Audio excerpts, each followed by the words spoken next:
আজ আপনাদের কলকাতা এক মধ্যবিত্ত পরিবারের গল্প শোনাব। বাবা পেশায় একজন সাধারণ ট্যাক্সি চালক। সারাদিন হাড়ভাঙা খাটুনির পর রোজগার হতো মাত্র 300 থেকে 400 টাকা।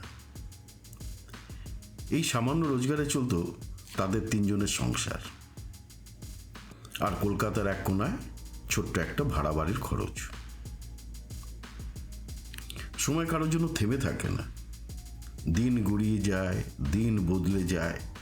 ছেলে বড় হলো। অভাবের সংসারে তিল তিল করে পড়াশোনা চালিয়ে ছেলে একদিন মাধ্যমিকে পাশ করলো একেবারে ফার্স্ট ডিভিশনে। ছেলের উচ্চশিক্ষার জন্য অনেক কষ্টে এদিক ওদিক থেকে টাকা জোগাড় করে বাবা তাকে কলেজে ভর্তি করালেন।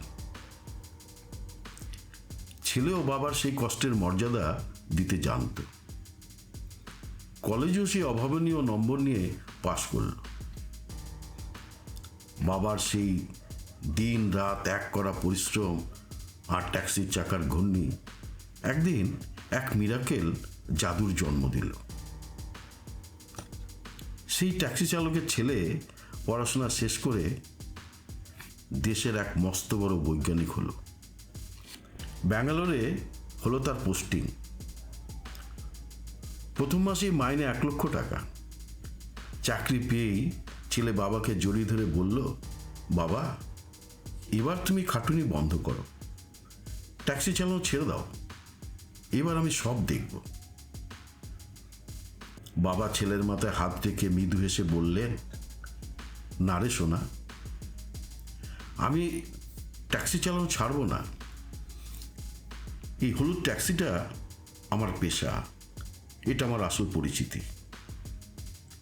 এই গাড়ি চালিয়ে তো তোকে দেশের সম্পদ বানিয়েছি। বাবা, মা আর ছেলের মধ্যে ছিল এক মায়াবী মিল। টাকা এলো, তাদের জীবনে অহংকার আসেনি। বন্ধ হয়নি বাবার ট্যাক্সি চালানো, আর বদলানো হয়নি সেই পুরনো ভাড়া বাড়ি।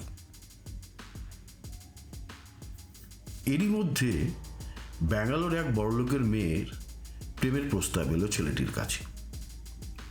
কিন্তু ছেলেটির মনের ভেতরে ছিল এক অদ্ভুত সততা।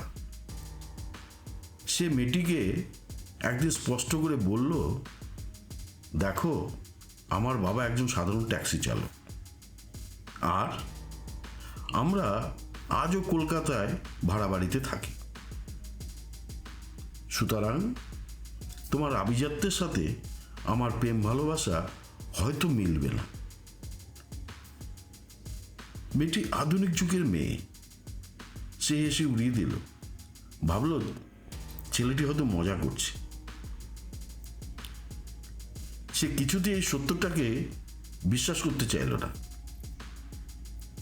ছেলেটি আর কোনো তর্ক করল না, নিজের কাজে মন দিল। কিছুদিন পর ছেলেটি কলকাতায় এলো। একদিন সে মেয়েটিকে বলল, তুমি কাল সন্ধেবেলায় কলকাতায় দমদম এয়ারপোর্টে এসো। আর ওদিকে বাবাকে ফোন করে বলল, বাবা, কাল সন্ধ্যায় তুমি তোমার ট্যাক্সি নিয়ে একটু এয়ারপোর্টে এসো তো। যথারীতি সময় মতো মেয়েটি এয়ারপোর্টে এসে পৌঁছল। একটু পরেই সেখানে এসে দাঁড়ালো একজন জরাজীর্ণ একটি হলুদ ট্যাক্সি, আর তার ড্রাইভার সিট থেকে নেমে এলেন এক বৃদ্ধ মানুষ। ছেলেটি বাবাকে দেখা মাত্রই সমস্ত আধুনিকতার অহংকার চূর্ণ করে এয়ারপোর্টে শত শত মানুষের সামনে নিচু হয়ে বাবার পা ছুঁয়ে প্রণাম করল। মেয়েটি কিছুই বুঝতে পারছিল না। সে একেবারে হতভম্ব হয়ে গেছে। ছেলেটি বাবাকে বলল, বাবা, তুমি আজ পেছনে বসো, তোমার গাড়ি আমি চালাবো। আর মেয়েটির দিকে তাকিয়ে বলল, তুমি পেছনে গিয়ে আমার বাবার পাশে বসো।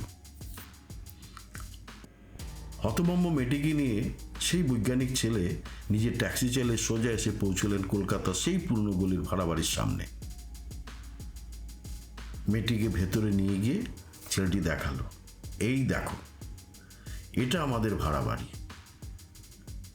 এই যে কুটিরটা দেখছো, মাত্র 20 স্কোয়ার ফিটের ঘর, এটা ছিল আমার পড়ার ঘর। আর ওই যে পাশে ছোট্ট রুম দেখছো, ওটা আমাদের ড্রয়িং রুম, ওটাই ডাইনিং, ওটাই কিচেন, আর ওটাই বেডরুম। আর ওই যে উনুন পারে নাক পর্যন্ত ঘোমটা দিয়ে দাঁড়িয়ে আছেন সরল এক মহিলা, উনি আমার জন্মদাত্রী মা। ছেলেটি এবার মেয়েটির চোখের দিকে তাকিয়ে শান্ত কিন্তু কঠিন গলায় বলল, তোমাকে জলের মতো করে আজ আমার সব কিছু পরিষ্কার করে বুঝিয়ে দিলাম।